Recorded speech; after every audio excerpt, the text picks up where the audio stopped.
बिस्मिल्लाहिर्रहमानिर्रहीम इय्याका नअबुदु व इय्याका नस्तईन। देखिए, आज जिस टॉपिक के ऊपर मैं बात करने लगा हूँ वो ये है कि कौन से 4 ऐसे काम हैं जो करने से आपका क्रिएटिनिन लेवल बढ़ेगा, कम नहीं होगा। वो 4 काम ऐसे हैं कि वो आप अगर मुसलसल करते रहेंगे आपका क्रिएटिनिन कभी भी कम नहीं होगा, आपके गुर्दे मज़ीद ख़राब होते जाएंगे और आप जो है ना डायलिसिस तक पहुँच जाएंगे। देखिए, सबसे पहले तो मैं आपको ये बता दूं कि कुरान पाक में अल्लाह ताला ने फरमाया कि कोई ऐसी बीमारी नहीं जिसका इलाज नहीं है। हर बीमारी का अल्लाह ने इलाज रखा हुआ है। लेकिन ये कॉन्सेप्ट गलत है कि जब एक दफ़ा क्रिएटिनिन बढ़ जाता है कि वो फिर रिवर्स नहीं होता। इस तरह नहीं है। क्रिएटिनिन लेवल जो है वो रिवर्स होता है और बड़ा, अगर ये काम करना छोड़ दें तो आपका क्रिएटिनिन लेवल रिवर्स भी होगा, आपकी किडनी जो है वो बेहतर भी होगी। देखिए, स्टेजेस का हिसाब है। अगर तो गुर्दे 5वीं स्टेज में है तो उस वक़्त हम 5वीं स्टेज का मतलब है कि गुर्दे जो है उस वक़्त 3 से 4% काम कर रहे हैं। तो जब 3-4% गुर्दे काम कर रहे होते हैं तो उस वक़्त फिर हमें क्या करना पड़ता है कि पेशेंट को सर्वाइव करवाना पड़ता है। जो काम डायलिसिस ने करना होता है वो फिर हम मेडिसिन के ज़रिए जो है वो पेशेंट से करवाते हैं, ताकि पेशेंट के फिर आहिस्ता आहिस्ता जो है GFR जो कम हो जाता है वो मेडिसिन के साथ, होम्योपैथिक स्पेशली मेडिसिन के साथ वो अपग्रेड होना शुरू हो जाता है, ऊपर जाना शुरू हो जाता है। और ये मैं ऐसे नहीं बात कर रहा, मेरे पास ये पेशेंट्स हैं जिन लोगों के GFR बेहतर हुए हैं, जिन लोगों के गुर्दे बेहतर हुए हैं। मैं ये चीज़ें करके मैं आपसे ये बात कर रहा हूँ। अब हम बात करते हैं कि कौन से 4 ऐसे काम हैं जो करने से आपका जो क्रिएटिनिन लेवल है वो बढ़ता है और कम नहीं होता। उनमें नंबर 1 है स्ट्रेस, एंजाइटी और डिप्रेशन।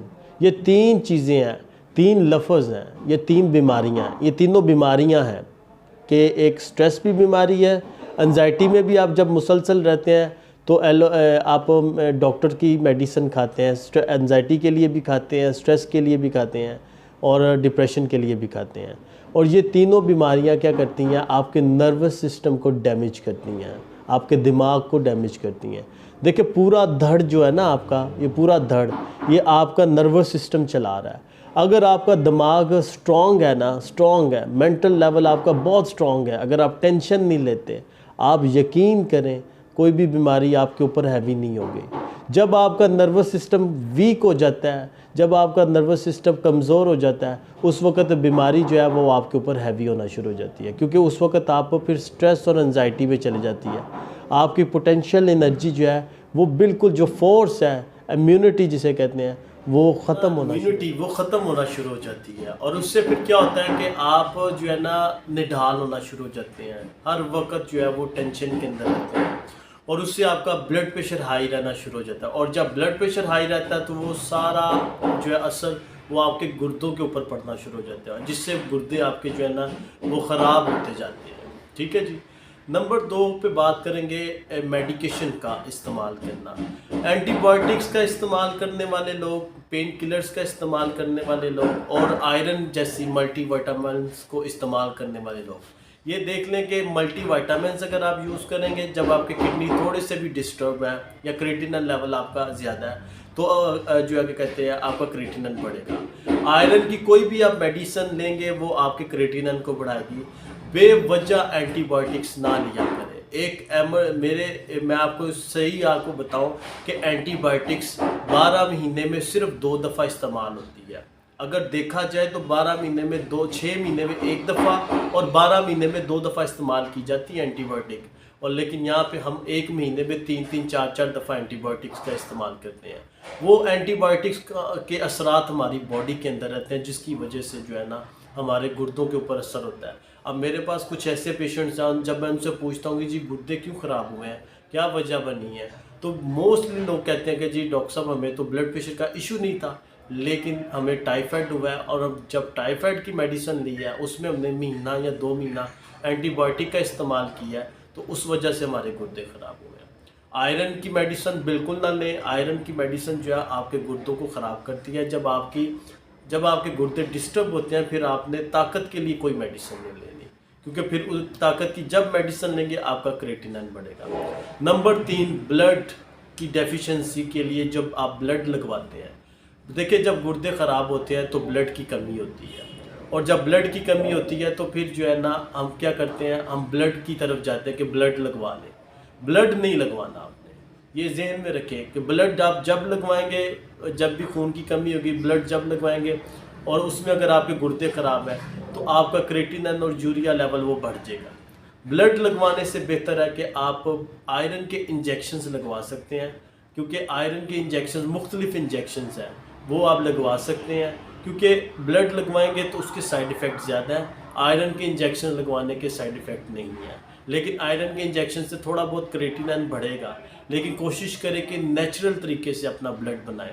फ्रूट्स का इस्तेमाल करें, जो मैंने फ्रूट्स पीछे लास्ट वीडियो में बताया कि कौन से फ्रूट्स जो हैं वो आपके ब्लड को बनाते हैं, उसका इस्तेमाल करें। कुछ वेजिटेबल का इस्तेमाल करें, वो आपके ब्लड को बनाते हैं। कोशिश करें कि आप अपना ब्लड जो है वो फ्रूट्स और वेजिटेबल के साथ बनाएं। और मोस्टली ये होता है कि आप कोशिश ये भी साथ करनी है कि बार बार हर 15 दिन के बाद या हफ्ते बाद ब्लड सैंपल दे के उसका बार बार टेस्ट ना करवाएं। जब आप बार बार ब्लड निकलवाते हैं और टेस्ट देते हैं, 15 दिन बाद फिर टेस्ट दिया, कुछ हफ्ते बाद लोग दे रहे हैं कि जी मैंने थोड़ी मेडिसिन खाई है तो मैं देख लूँ कि क्रेटिनिन लेवल कितना है और यूरिया कितना है। इस तरह नहीं होता और इस तरह करना भी नहीं है, क्योंकि अगर जब बार बार इस तरह ब्लड निकलवाएंगे तो वो आपके गुर्दों को जो है ना बॉडी में से खून कम होगा, इतना आयरन के इंजेक्शन से ब्लड नहीं बनेगा जितना आप निकलवा देते हैं, ठीक है ना।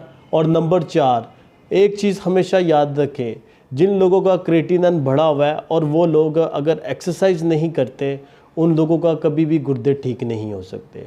देखिए, एक्सरसाइज का मतलब ये नहीं है कि मैं आपको कह रहा हूँ कि जिम चले जाएं या मैं आपको कह रहा हूँ कि रनिंग करें। एक्सरसाइज क्या होती है कि आप सुबह सुबह उठें और कोशिश करें कि उस जगह में जाएं, ग्राउंड में जाएं, उस जगह पे जाएं जहाँ पे प्लांट्स ज़्यादा हैं, जहाँ पे क्या कहते हैं दरख्त ज़्यादा लगे हों। घास वाला जो ग्राउंड है उस ग्राउंड में जाएं, वहाँ पे जाके सुबह नमाज के बाद आप वहाँ पे जाके अपना शूज़ उतार के वो गीले घास के ऊपर चलना शुरू कर दें, जिसके ऊपर ड्यू पड़ी होती है, उसके ऊपर चलना शुरू कर दें। और जो प्लांट्स हैं, प्लांट्स के पास बैठ के इनहेल करें। और छोटी मोटी जो योगा एक्सरसाइज नहीं होती वो आपको मिल जाएगी कि योगा जिस तरह बुज़ुर्ग लोग छोटी मोटी एक्सरसाइज करते हैं वो करना शुरू करें। और दरख्तों के पास बैठ के या प्लांट्स के पास बैठ के आंखें क्लोज़ करके और अपने दिमाग को थोड़ा सा सुकून देने की कोशिश करें। इनहेल करें ऑक्सीजन, क्योंकि सुबह के टाइम जितने भी ट्रीज़ हैं और वो क्या कहते हैं प्लांट्स हैं वो आपको ऑक्सीजन देते हैं। और जब आप ऑक्सीजन इनहेल करेंगे उससे क्या होगा कि आपका ब्लड भी बनेगा और आपको ये मसनूई चीज़ें लेने का इस्तेमाल करने की ज़रूरत भी नहीं पड़ेगी। ये बेहतरीन एक्सरसाइज है कि सुबह वॉक करें और वॉक गीले घास के ऊपर करनी है। उससे क्या फ़ायदा है गीले घास के ऊपर वॉक करने का, आपका कभी भी ब्लड प्रेशर हाई नहीं रहेगा, आपको कभी भी जो है ना ये डिप्रेशन नहीं रहेगा। एंजाइटी, स्ट्रेस और डिप्रेशन, ये तीनों चीज़ें उसके ऊपर चलने से कम होगी। और इनहेल किया करें सुबह उठ के, जो है क्या कहते हैं अगर आप ये चीज़ें नहीं करेंगे, घर बैठे रहेंगे, बस हर वक्त बेड के ऊपर लेटे रहेंगे, तो देन आपका क्रेटिनिन बढ़ेगा। एक्सरसाइज ज़रूरी है, ये मैं इसलिए आपको थोड़ी सी एक्सरसाइज की डिटेल बता रहा हूँ कि ये करना ज़रूरी है। मतलब चौथी चीज़ मैंने आपको ये बताई है कि जो लोग एक्सरसाइज नहीं करेंगे और अगर आपने इसी तरह घर में बैठे रहेंगे, लेटे रहेंगे, जो है हर वक्त बेड के साथ सोचते रहेंगे, तो एक्सरसाइज नहीं अगर आपकी ज़िंदगी में है तो क्रेटिनिन आपका कम नहीं होगा। इसलिए एक्सरसाइज आपके क्रेटिनिन लेवल को कम करती है। एक्सरसाइज मैंने वो आपको बता दिया कि किस तरह करनी है। इनहेल करें सुबह उठ के, मॉर्निंग वॉक जो है उसमें ऑक्सीजन लें प्लांट्स के पास जाके, इंशाल्लाह आपका ब्लड भी बेहतर होगा, आपका जो है जो क्या कहते हैं बीपी वो भी कम होगा, उससे स्ट्रेस एंजाइटी भी वो जो है कम होगी और उससे क्या होगा आपकी जो है ना आपके ऊपर जो बोझ है वो कम रहेगा और इंशाल्लाह आपकी सेहत भी बेहतर होगी।